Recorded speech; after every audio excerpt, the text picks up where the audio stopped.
Mother,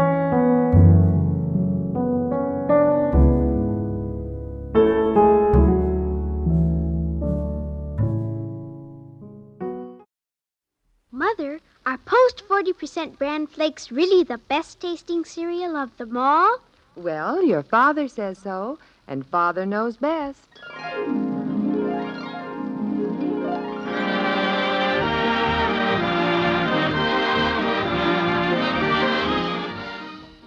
Yes, it's Father Knows Best, transcribed in Hollywood, starring Robert Young as Father. A half-hour visit with your neighbors, the Andersons. Brought to you by Instant Sanka, the delicious coffee that lets you sleep, and Post 40% bran flakes.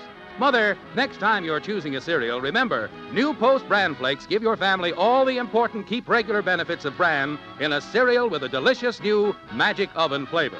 Insist on Post bran flakes, the cereal preferred and eaten by far more people than any other bran flakes. They're wonderful for breakfast, lunch, or in-between meals. So get Post bran flakes this weekend. They're good, and so good for you.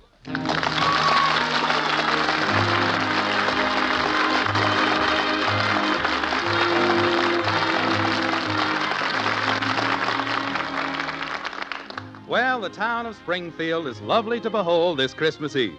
About noon today, the first snowflakes began to fall, and soon the air was filled with the whirling crystals. Came down heavily all afternoon. Now every lawn and park is white, every roof and chimney top.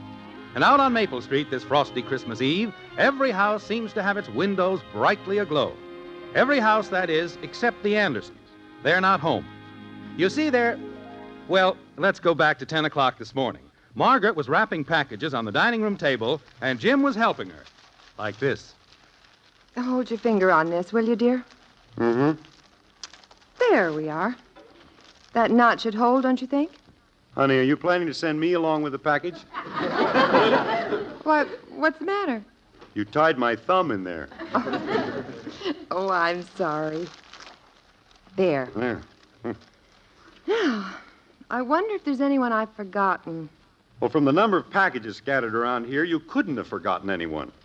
Not in Springfield, anyway. Oh, there are not so many there. It just looks like a lot. I can't figure it out. Hmm? We don't know that many people. All right, now look. This one goes to the Kirbys. You remember last year they gave us that lovely salad bowl and we only sent them a card? Mm-hmm. This one is for the Morrises. I feel we certainly owe them a gift. But, honey... Now, wait. You asked a question and I'm answering you. This package goes to the Rodneys. I didn't send them a thing last year, and the year before that, they gave us that huge box of pears. I know, but... The big box is for the Carters, and then there's the Blakes and the Rogers and the Milbanks and the Duplains and the Newmans and the Lewises. They all gave us something last Christmas. You see, I keep a record of these things, dear. I have it all written down. Well, that's fine. I'm not objecting to the idea of remembering our friends at Christmas. Well, you wondered why all the packages. Well, it just seems that suddenly Christmas has lost something.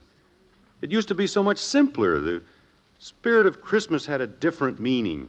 Well, I know, dear, but when people have given to us... That's it, honey. It's become a matter of bookkeeping. Christmas used to be a quiet and beautifully religious holiday, a time for the children, a time for bringing happiness to others. What has it become? A mad scramble to buy a lot of things you can't afford to give to people who don't need them. Now, dear... Why can't we have Christmas the way it used to be? Quiet and simple with the real Christmas spirit. When you gathered your family and friends around the fire and the children hung up their stockings and the church bells on Christmas Eve and the carolers singing. That's the way Christmas should be. I know, dear, but... Mother!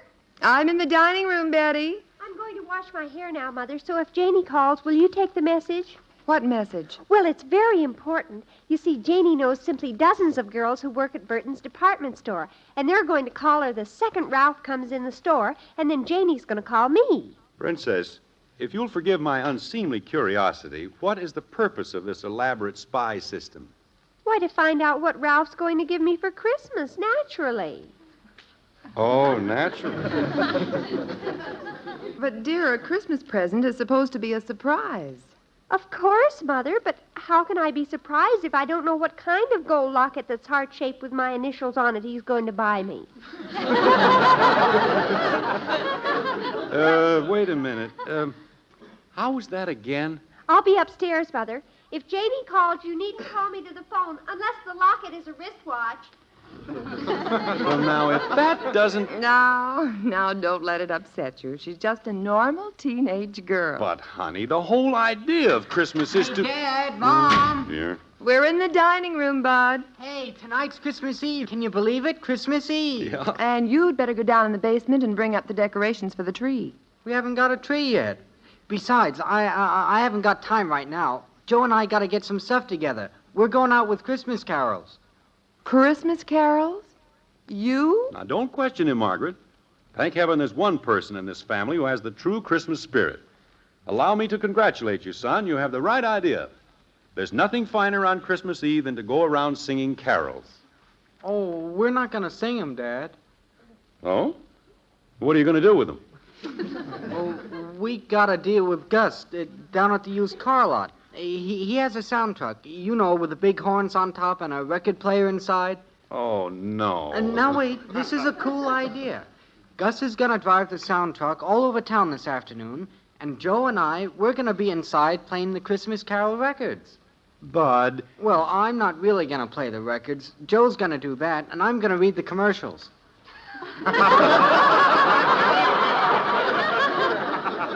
Commercials? Sure. For Gus McCarthy's used car lot. Joe plays a carol, and then I read a commercial. I got some cool ideas. How do you like this one? It starts out, "Rest ye merry gentlemen in a 1936 two-door sedan with white side on fire." Oh. Bud, maybe you'd better... Or, "Oh, what fun it is to ride in a 1940 Club Coupe with overdrive and new seat covers." Look, Bud. "I saw Mommy kissing Santa Claus in a 1948 convertible with radio and heater."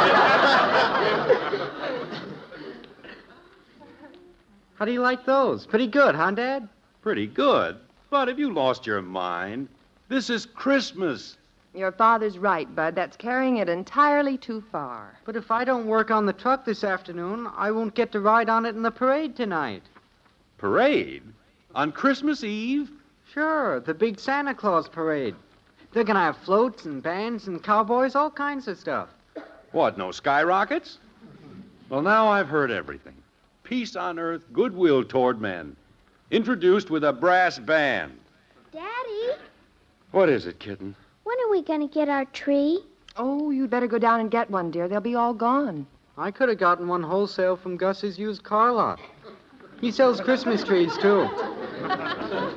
Can we have a purple tree this year, Daddy? A purple tree? They're selling them on the vacant lot next to the pool hall. Red, yellow, pink, orange, purple. You can get any color you want except green. If you're talking about the tree, I vote for a pink one. What's wrong with green? Nothing, except it just looks like a tree. What's a tree supposed to look like? Daddy, can we get one of those neon lights? Oh, for Pete's sake. Neon lights, purple Christmas trees, brass bands. What has happened to you kids? Have you forgotten the meaning of Christmas? Have you forgotten everything you've learned in Sunday school? No, Father, it's just that things are different now than when you were a boy. This is 1953. Different nothing. You can change everything else, but not Christmas. Am I right, Margaret? You have the floor, dear. The whole trouble is that Christmas has been turned into another super colossal all-color production.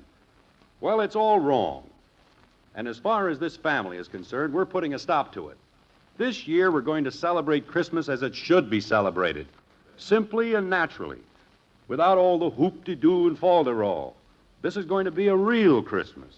I don't understand what you mean, Father. Well, to begin with, we're not going to buy one of those painted trees. We're going to get in the car and drive up to Pine Mountain and cut our own tree. Oh, boy, can we, Daddy? You don't really mean that. Certainly I do. You kids gather up some warm clothes. Bud, get the saw out of the garage. But, Father, it's at least 50 miles up there. You can buy a tree for a couple of bucks, Dad. Now, that's what I'm talking about. All you kids can think of is buy, buy, buy. This is a part of Christmas you've never even experienced. Going out into the woods and cutting your own Christmas tree.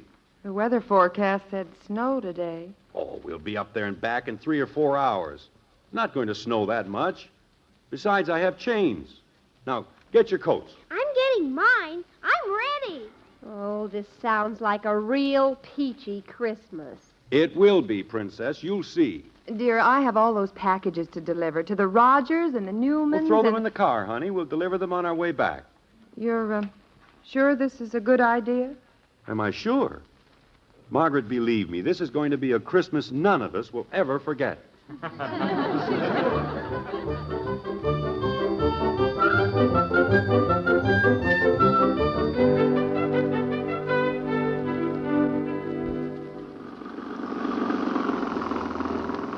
Are we almost there, Daddy?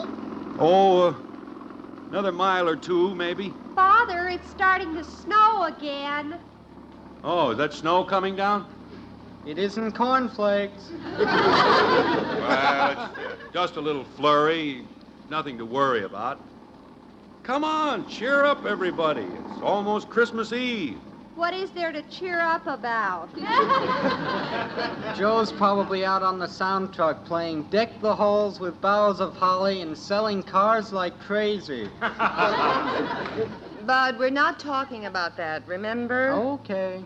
Now, if you kids think you have a hard life, look at that little grocery store back off the road there. Miles from everything. How would you like to live there? Well, I wouldn't, that's all. I just wouldn't. What if you had to? Well, I wouldn't. What if you had to?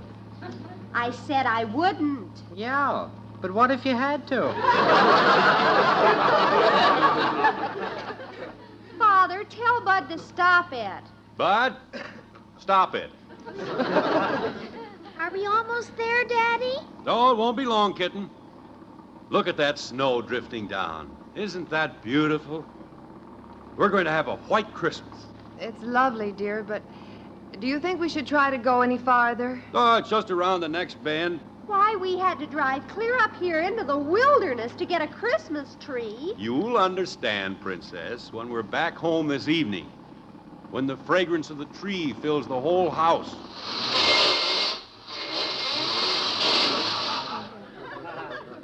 What happened, Daddy? Nothing. Snow's a little deeper here. Father, we're not moving. Are we stuck, Dad? No, we're not stuck.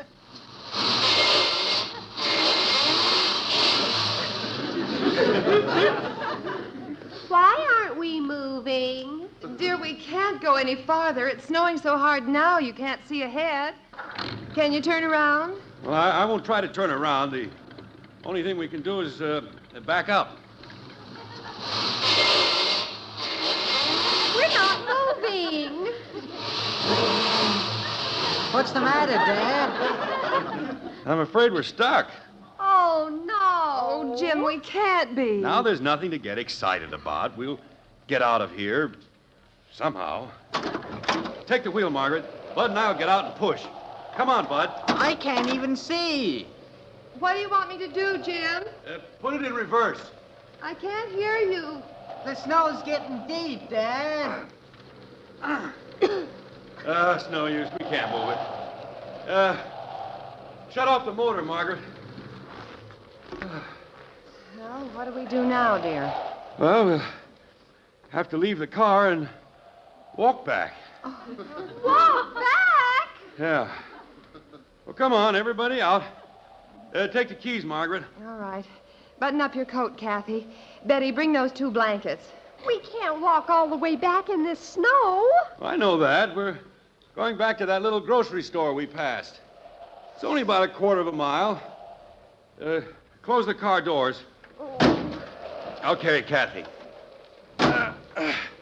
Now, all stay together. We better hurry. It's getting dark. Daddy, Yeah? it's almost Christmas Eve. Yes. Almost. I got snow in my shoes, snow down my neck. Oh, can you see where you're going, Jim? Yeah, I can see. Marooned on top of a mountain in a blizzard. All right, stop complaining. It could be worse. Yeah, we could have come up here in our bathing suits. I don't know why we had to come up here. Yeah, what was the idea? Well, I'll tell you, my freezing friends. This is that warm and beautiful event known as a simple, old-fashioned Christmas.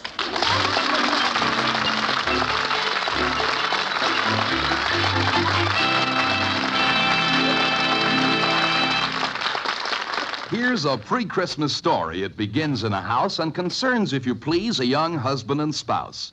They're hanging up holly wreaths, trimming the tree, wrapping dozens of presents to fill all with glee. Then hark, as the hall clock strikes 10, they both stop, and worn out and tired in a chair, they both drop. Says the man with a yawn, "Do you think, dear, we might, though it's late, risk some coffee and maybe a bite?" Says his wife with a grin that is cheery and bold, "You can have all the coffee you think you can hold. For I bought Instant Sanka just for your sake. It's free from caffeine, will keep no one awake." So they sat and sipped Sanka and found it so good they drank even more than they usually would. Yet when later that night Santa poked in his head, both husband and wife were asleep in their bed. There's my story, my friends, and though not like the jingle, that whimsical legend of cheery Kris Kringle, it carries a message important and true. You can drink Instant Sanka and sleep the night through.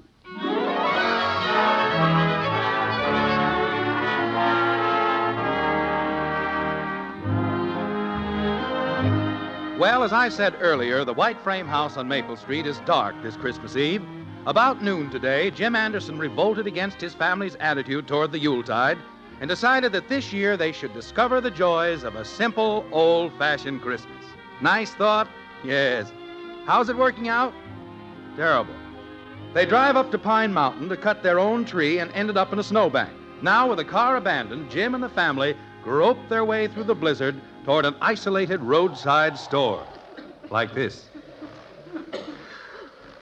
I think my nose is frozen. How much farther is it, Daddy? Well, it must be right ahead of us. If it weren't snowing so hard, we could probably see it. There it is, Dad. See the light? Yeah. There's the store, Mommy. Oh, well, thank heaven. That looks real pretty for Christmas Eve, doesn't it? Holly wreath in the window. All I'm interested in right now is getting back to Springfield. I'm supposed to be at least 3 parties tonight. If we get back in time, I can still ride in the parade with Joe on the sound truck. All those gifts are still in the car, Jim. We'll have to get them out somehow. They have to be delivered tonight. Well, all right, one thing at a time. Let's get in here and thaw out first.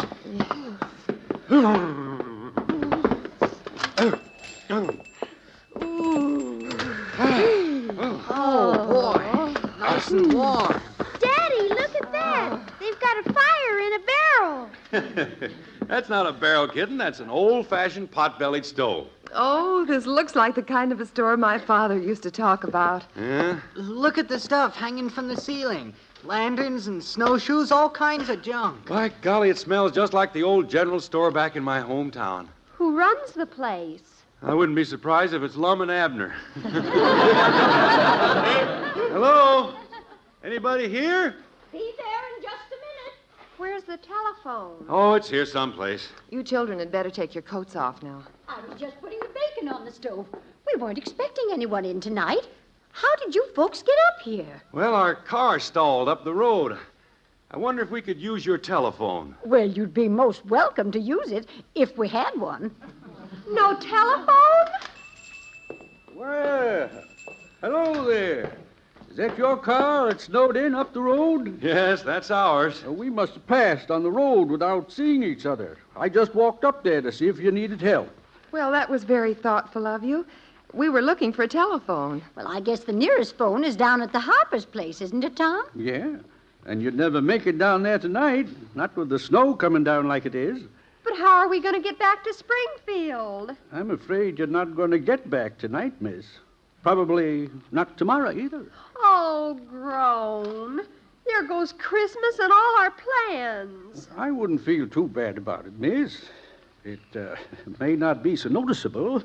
But it's Christmas here, too, you know. And since Maggie and me, we're marooned up here in a manner of speaking, and since you folks are stranded, too, why don't we just say we're all stranded together, snowbound, as it were? Well, that's very nice of you, but... We can't just move in on you. Well, why not? You look like nice folks. Tom and me are alone here. I'll put some more plates on the table, and there's plenty of beds upstairs. Can we do it? Please, Mommy? Please? It seems like a dreadful imposition. It's nothing of the kind. I'm Tom Terrell, and this is my wife, Maggie. Oh, how do you do? Well, we're the Andersons. The little one is Kathy, our boy Bud, our daughter Betty, my wife Margaret. Hello. And I'm Jim. Well, we're happy you're going to be with us. Thank you. We hadn't planned much of a Christmas, just the two of us. But now that there's some kids around, by golly, it's beginning to seem like Christmas. Come on, help me light up some more lamps, Bud. Okay. I'll tell you what we always did with our youngsters on Christmas. We gave them the run of the store. So help yourselves. Candy, cookies, anything you want. Oh, my. You mean it? Really? Go help yourself. Oh, man. Steady now, don't get carried away. Oh, Mother, look at these adorable old-fashioned teacups. In a minute, dear. Look here, Bud. Look at this. Yeah, but look at this. Listen to 'em. My golly, it's good to hear youngsters around the place again. How many children do you have? 2, a boy and a girl. But they're both grown up now, gone away. Seems like such a short time we had them with us. Well, would you like to come out in the kitchen with me, Margaret? Yes, I'll help you put things on. Jim, if you want to hang up your things, the bedroom's right up the stairway there. Oh, good. I'll take these blankets and coats up. Well, you kids finding anything back there? Sure, all kinds of stuff. I found a school book back there, Mr. Terrell. It's the same one I use. Yeah, it belonged to my daughter. She looked a lot like you when she was your age. Did you have some kids, Mr. Terrell? Yes, we have 2, Bud. Where are they, Mr. Terrell? Well, they've grown up and gone, Kathy. Aren't you lonesome without your children? Yes, we are sometimes. I think we miss them most at Christmas time. You kids don't know how much you mean to your folks at Christmas. We never thought about it. I guess we always just thought how much Christmas meant to us. We used to have our tree here by the stove, and Judy and Bill would decorate it and put the candles on. The tinsel and the stars and the little glass bells, they're all in the box back in the corner where the kids packed them away. Don't you have any Christmas? No, Kathy, not anymore. There's no one to decorate the tree. Tom, I need some wood for the stove. All right, I'll get it. What are you crying about, Shrimp? I just feel sad. Bud, Yeah, are you thinking what I'm thinking? maybe. Well, climb up on a box and get down those snowshoes. You're going back to the car.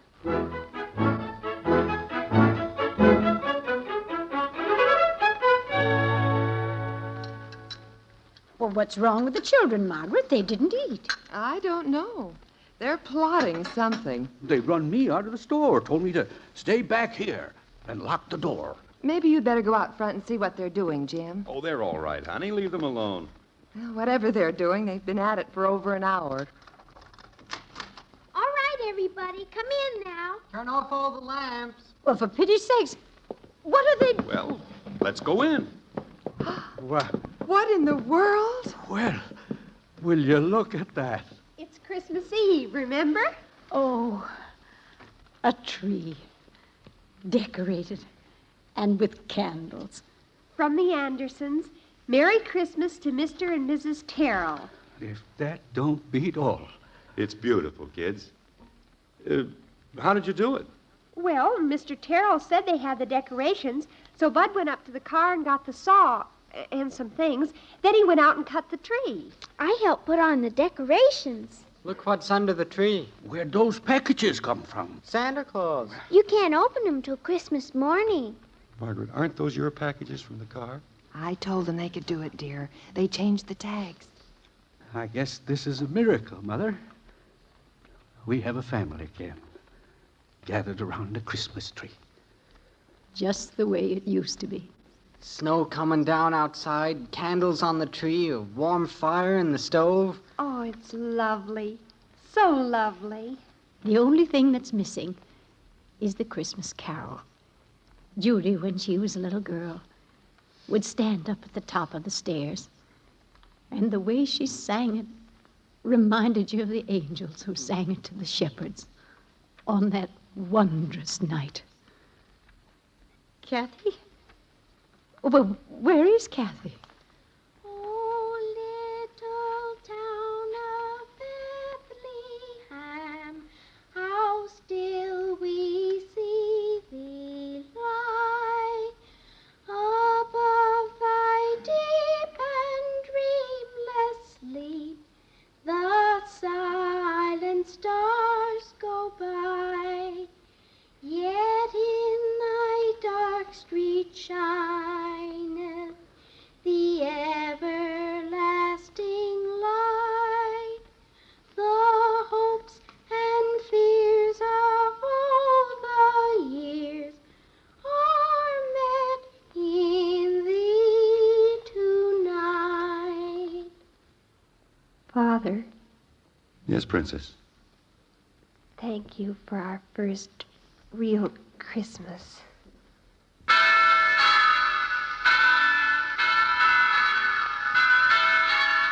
This is Robert Young. From all of us in the Anderson family to all of you, a most sincere wish that the Christmas spirit in its fullest meaning be yours for now and always. Good night.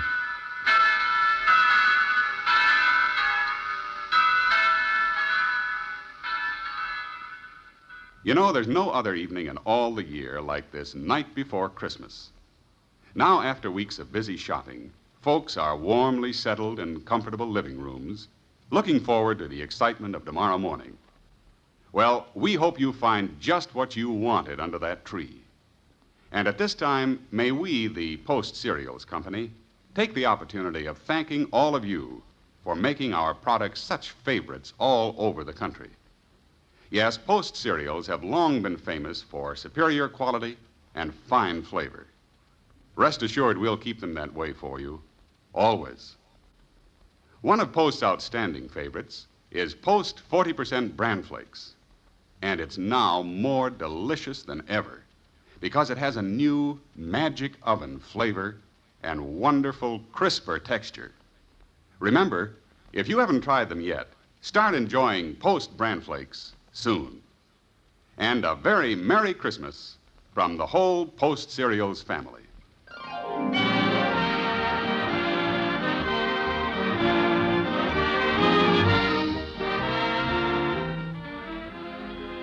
Join us again next week when we'll be back with Father Knows Best, starring Robert Young as Jim Anderson. Until then, good night and good luck from the makers of Post 40% Bran Flakes, the cereal preferred and eaten by far more people than any other Bran Flakes, and Instant Sanka, the delicious coffee that lets you sleep. In our cast were Rhoda Williams as Betty, Ted Donaldson, Jean Vanderpyle, Helen Strome, Jeanette Nolan, and Herb Butterfield. Calcium helps grown-ups to a more vigorous life. And now there's calcium in hot wheat meal. Calcium helps your body run smoothly. And now there's calcium in hot wheat meal. Calcium helps you to enjoy a more active life. And now there's calcium in hot wheat meal. Yes, a 1-ounce serving contains 1/3 of your daily calcium needs. And Post Wheat Meal is a whole wheat cereal, creamy, smooth, delicious, cooks instantly. Get new Post Wheat Meal with more calcium than any other cereal, hot or cold.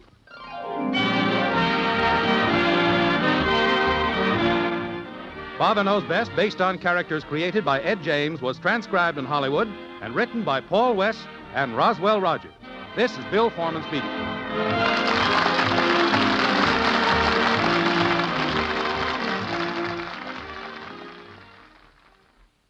For Christmas,